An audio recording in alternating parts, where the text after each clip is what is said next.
বন্ধুরা, অবহেলা কাকে করা হয় জানেন?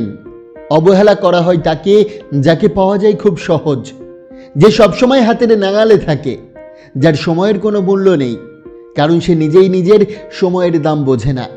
অবহেলা করা হয় তাকে যার উপস্থিতি ঘরে থাকলেও পরিবেশ বদলায় না। সে থাকুক বা না থাকুক, কারো জীবনে খুব বেশি পার্থক্য পড়ে না। সে ফোন না করলে কেউ ভাবে না, সে না এলে কেউ থেমে যায় না, সে চুপ থাকলে কেউ খেয়ালও করে না, কারণ সে নিজেকে এমনভাবে উপস্থাপন করেছে যেন তাকে হারানোর কিছু নেই। কিন্তু এই পৃথিবীতে কিছু মানুষ আছে, তারা আলাদা। তারা সব জায়গায় নিজেকে দেখতে যায় না, সব আলোতে দাঁড়ায় না, সব বিতর্কে কথা বলে না, সবাইকে খুশি করার চেষ্টা করে না। তবুও তারা যখন ঘরে ঢোকে, পরিবেশ বদলে যায়। তারা যখন কথা বলে, মানুষ থেমে শোনে। আর তারা যখন চুপ থাকে, তখনও তাদের উপস্থিতি অনুভব করা যায়। আর সবচেয়ে বড় কথা, তারা কিছুদিন দূরে গেলে মানুষ অস্বস্তি বোধ করে, কারণ তারা জানে এই মানুষটাকে হারানো মানে কিছু মূল্যবান হারানো। কেন এমনটা হয় জানেন? কারণ তারা ভাগ্যবান না, তারা জন্মগতভাবে শক্তিশালী না, তারা হয়তো ধনীও না, কিন্তু তাদের মধ্যে আছে 5টি বিরল অভ্যাস। এই 5টি অভ্যাস একজন মানুষকে এমনভাবে গড়ে তোলে যে তাকে অবহেলা করার সাহস সবার থাকে না। আজ আমি সেই 5টি অভ্যাস বলবো, মন দিয়ে শুনবেন। কারণ এই অভ্যাসগুলো যদি আপনার জীবনে ঢুকে যায়, আপনি কারো মন জয় করার চেষ্টা করবেন না, বরং মানুষ আপনাকে হারানোর ভয় পাবে। এটাই আসল শক্তি। নাম্বার 1, নিজের উপস্থিতিকে সীমিত করা। একটা কঠিন সত্য বলি, সব জায়গায় থাকা মানে কোথাও বিশেষ না থাকা। আপনি যদি প্রতিটা নিমন্ত্রণে যান, প্রতিটা আলোচনায় অংশ নেন, প্রতিটা ফোন সঙ্গে সঙ্গে ধরেন, প্রতিটা মেসেজের সঙ্গে সঙ্গে রিপ্লাই দেন, তাহলে মানুষ ধীরে ধীরে ধরে নেবে আপনি সবসময় ফ্রি। আপনার সময়ের আলাদা কোনো মূল্য নেই। আর যেটা সবসময় পাওয়া যায়, মানুষ সেটাকে গুরুত্ব দেয় না। সমস্যাটা সময় দেওয়ার না, সমস্যাটা হলো আপনি নিজের সময়কে কতটা দামি করে তুলেছেন। যে মানুষ সবসময় উপলব্ধ, সে ধীরে ধীরে অপশান হয়ে যায়। কিন্তু যে মানুষ বেছে নেয় কোথায় যাবে, কাদের সঙ্গে সময় কাটাবে, কোন কথায় জড়াবে, কোন আমন্ত্রণ ফিরিয়ে দেবে, সে প্রায়োরিটি হয়ে যায়। মনে রাখবেন, দামি জিনিস শোকেসে পড়ে থাকে না, তার জন্য অপেক্ষা করতে হয়, চেষ্টা করতে হয়, যোগ্য হতে হয়। আপনার সময়ও তেমন হোক। সবাইকে সময় দেবেন না, সব আলোতে দাঁড়াবেন না, সব তর্কে নামবেন না। কিছু জায়গায় অনুপস্থিত থাকুন, কিছু কল মিস হোক, কিছু আমন্ত্রণ না বলুন। শুরুতে মানুষ অবাক হবে, কেউ হয়তো রাগও করবে, কিন্তু ধীরে ধীরে তারা বুঝবে আপনার সময়ের একটা মূল্য আছে, আর সেই মূল্য পাওয়ার জন্য তাদের গুরুত্ব দিতে হবে। মনে রাখবেন, যে নিজেকে সবসময় সহজলভ্য বানায়, সে নিজেকে সস্তা বানায়। আর যে নিজের উপস্থিতিকে সীমিত রাখে, তার আশা একটা ঘটনা হয়ে যায়। আপনার উপস্থিতি এমন হোক যেন আপনি এলে মানুষ খেয়াল করে, আর না এলে মানুষ অনুভব করে। সেই অনুভূতিই আপনার আসল শক্তি। দ্বিতীয়, অন্যের স্বীকৃতির উপর নির্ভর না করা। অবহেলার সবচেয়ে বড় কারণ কি জানেন? আপনি যখন নিজের মূল্য ঠিক করতে অন্যের হাতের দিকে তাকিয়ে থাকেন, যখন আপনার হাসি নির্ভর করে কে আপনাকে প্রশংসা করলো তার উপর, যখন আপনার আত্মবিশ্বাস বাড়ে কতজন আপনাকে বাহবা দিল তার উপর, যখন আপনার কাজের গতি থেমে যায় কারণ কেউ লক্ষ্য করলো না, সেদিন থেকেই আপনি নিজের শক্তি অন্যের হাতে তুলে দেন। আপনি যদি কাজ করেন শুধু লাইক পাওয়ার জন্য, শুধু প্রশংসা পাওয়ার জন্য, শুধু মানুষের ভালো বলছে শোনার জন্য, তাহলে মানুষ খুব দ্রুত বুঝে যায় আপনাকে কিভাবে নিয়ন্ত্রণ করতে হয়। একটু প্রশংসা দাও, আপনি আরো দৌড়াবেন। একটু উপেক্ষা করো, আপনি ভেঙে পড়বেন। যার সুইচ অন্যের হাতে, তাকে কখনো শক্তিশালী বলা যায় না। কিন্তু যেদিন আপনি নিজের জন্য কাজ শুরু করবেন, নিজের মানদণ্ডে নিজেকে বিচার করবেন, নিজের চোখে নিজের সম্মান তৈরি করবেন, সেদিন আপনার শক্তি বাইরে থেকে নয়, ভিতর থেকে উঠবে। আপনি কাজ করবেন, কেউ দেখুক বা না দেখুক। আপনি উন্নতি করবেন, কেউ প্রশংসা করুক বা না করুক। আপনি থামবেন না, কারণ আপনার লক্ষ্য মানুষের করতালি না, নিজের উন্নতি। মনে রাখবেন, যার আত্মসম্মান ভিতরে তৈরি, তাকে বাইরে থেকে ভাঙা যায় না। যার আত্মবিশ্বাস প্রশংসা নির্ভর, তাকে অবহেলা করা সহজ। কিন্তু যে মানুষ নিজের স্বীকৃতি নিজেই দেয়, তার সামনে মানুষ সাবধান থাকে, কারণ সে প্রশংসার জন্য ঝুঁকে পড়ে না, সে অবহেলায় থেমে যায় না, সে নিজের পথে চলে। আর যে নিজের পথে চলে, তাকে হালকা করে দেখা যায় না। আপনি সিদ্ধান্ত নিন, আপনি কি করতালির জন্য কাজ করবেন, নাকি এমন শক্তি তৈরি করবেন যেখানে করতালি থাক বা না থাক, আপনি থামবেন না। কারণ সত্যি কথা হলো, যার শক্তি ভিতরে, তাকে বাইরে থেকে অবহেলা করা যায় না। তৃতীয়, অপ্রত্যাশিত হওয়া। মানুষ আপনাকে অবহেলা করে কেন জানেন? কারণ তারা নিশ্চিত আপনি কি করবেন। আপনি রাগ করলে কি বলবেন, আপনি কষ্ট পেলে কিভাবে রিয়্যাক্ট করবেন, আপনি ব্যর্থ হলে কিভাবে ভেঙে পড়বেন, সব তারা আগেই জানে। আপনি যেন একটা খোলা বই, দুপাতা উল্টালেই পুরো গল্প বোঝা যায়। আর যাকে পুরো বোঝা যায় তাকে হালকা নেওয়া খুব সহজ। সবসময় একই রিয়াকশন, একই উত্তর, একই মানসিকতা, একই সীমাবদ্ধতা। মানুষ তখন আপনাকে হিসাবের মধ্যে ফেলে দেয়।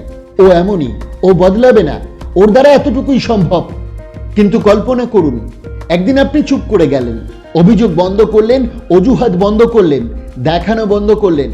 তারপর হঠাৎ আপনি নিজের কাজে এমন উন্নতি করলেন যা কেউ কল্পনাও করেনি। আপনি যেটা পারতেন না সেটাও দক্ষ হয়ে গেলেন। যেখানে আপনি দুর্বল ছিলেন সেখানেই শক্ত হয়ে উঠলেন। মানুষ অস্বস্তি বোধ করবে, কারণ তারা আপনাকে যে বাক্সে ভরে রেখেছিল আপনি সেই বাক্স ভেঙে বেরিয়ে এসেছেন। তারা আপনাকে পড়তে পারবে না। আর যাকে পড়া যায় না তাকে ভয় পাওয়া হয়। অপ্রত্যাশিত হওয়া মানে নাটক করা না, হঠাৎ রুক্ষ হওয়া না, মানুষকে বিভ্রান্ত করা না। অপ্রত্যাশিত হওয়া মানে নিজের উন্নতিতে এমনভাবে লাভ দেওয়া যা কেউ ধরে নিতে পারেনি। আপনি যখন নিজের পুরনো সংস্করণে ভেঙে ফেলেন তখন মানুষ আপনাকে নতুন চোখে দেখতে বাধ্য হয়। মনে রাখবেন, পৃথিবী অভ্যস্ত মানুষকে গুরুত্ব দেয় না, পৃথিবী বিস্মিত মানুষকে সম্মান দেয়। আপনি যদি প্রতিদিন একটু একটু খেয়াল করে নিজেকে এমন জায়গায় নিয়ে যান যেখানে মানুষ ভাবতেই পারেনি, তাহলে একদিন তারা বলবে ওকে আর হালকাভাবে নেওয়া যাবে না, কারণ আপনি আর পূর্বানুমান যোগ্য নন। আর জীবনে সবচেয়ে শক্তিশালী মানুষ সেই যার পরবর্তী পদক্ষেপ কেউ নিশ্চিত করে বলতে পারে না। চতুর্থ, অন্যকে খুশি করার অভ্যাস ত্যাগ করা। একটা প্রশ্ন করি, আপনি কি সত্যিই সুখী, নাকি শুধু সবাইকে খুশি রাখতে রাখতে ক্লান্ত? সবাইকে খুশি করতে গেলে একটা জিনিস নিশ্চিতভাবে হারাতে হয়, নিজের অলস সত্তা। আপনি কথা বলার আগে ভাবেন ওরা কি ভাববে, আপনি সিদ্ধান্ত নেওয়ার আগে ভাবেন এতে কেউ কষ্ট পাবে না তো। আপনি নিজের ইচ্ছেকে চেপে রাখেন শুধু কারো মন ভাঙবে বলে। ধীরে ধীরে কি হয় জানেন, আপনি মানিয়ে চলতে চলতে নিজেকেই ছোট করতে শুরু করেন। আর মানুষ খুব দ্রুত বুঝে যায় আপনি নিজের অবস্থান ছেড়ে দিতে রাজি। যে নিজের অবস্থান ছাড়ে তাকে সরিয়ে দিতে সময় লাগে না। আপনি যদি সবসময় ঠিক আছে বলেন, সবসময় যা বলো তাই বলেন, সবসময় নিজের অসন্তোষ চেপে রাখেন, তাহলে মানুষ আপনাকে ব্যবহার করবে। কারণ আপনি প্রতিরোধ করেন না, আপনি সীমা টানেন না, আপনি নিজের পক্ষে দাঁড়ান না। কিন্তু যেদিন আপনি নিজের সামনে দাঁড়িয়ে বলবেন আমি সবার পছন্দের মানুষ হতে চাই না, আমি নিজের কাছে সম্মানিত হতে চাই, সেদিন একটা বদল শুরু হবে। হয়তো কিছু মানুষ দূরে সরে যাবে, হয়তো কেউ বলবে আপনি বদলে গেছেন, হয়তো কেউ আপনাকে অহংকারীও বলবে, কিন্তু সত্য হলো আপনি অবশেষে নিজের মূল্য বুঝতে শুরু করেছেন। মনে রাখবেন, সবাই আপনাকে পছন্দ করবে না, এটা স্বাভাবিক। সূর্য সবার জন্য আলো দেয়, তবুও কেউ কেউ চোখ কুঁচকে তাকায়। আপনার কাজ সবার মন জয় করা না, আপনার কাজ নিজের মর্যাদা অটুট রাখা। যারা শুধু আপনার নম্রতাকে ব্যবহার করত তারা চলে যাবে, কিন্তু যারা আপনার দৃঢ়তাকে সম্মান করে তারা থাকবে। আর সেই মানুষগুলোই আপনার আসল মানুষ। কারণ সত্যিকারের সম্মান আসে না সবাইকে খুশি রাখার মাধ্যমে, সত্যিকারের সম্মান আসে যখন আপনি নিজের কাছে সত্য থাকেন। নাম্বার 5, নিজের অনুপস্থিতিকে অনুভব করানো। সবচেয়ে শক্তিশালী অভ্যাস এটা, কারণ শব্দের চেয়ে নীরবতা অনেক বেশি জোরে কথা বলে। আপনি যদি প্রতিদিন সবার সামনে থাকেন, সব আলোচনায় অংশ নেন, সব বিতর্কে ঢোকেন, সব জায়গায় নিজের উপস্থিতি জানান, তাহলে আপনার না থাকাটা কেউ টের পাবে না।